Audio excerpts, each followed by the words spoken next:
How to change username in Edits and Instagram app. If you have been using the Edits application and wondering on how to change your username on it, don't worry.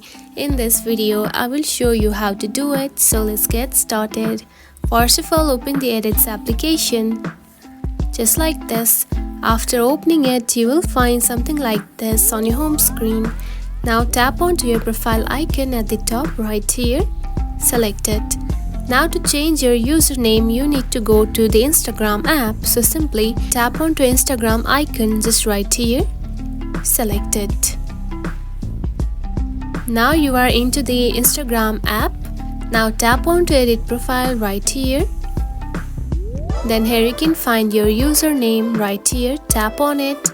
Now simply remove this username just like this and add a new one and tap on to done. And now you can see your username has been changed and it will be changed onto this Edits app as well. If you found this video helpful, don't forget to like and subscribe for more tips. Thanks for watching.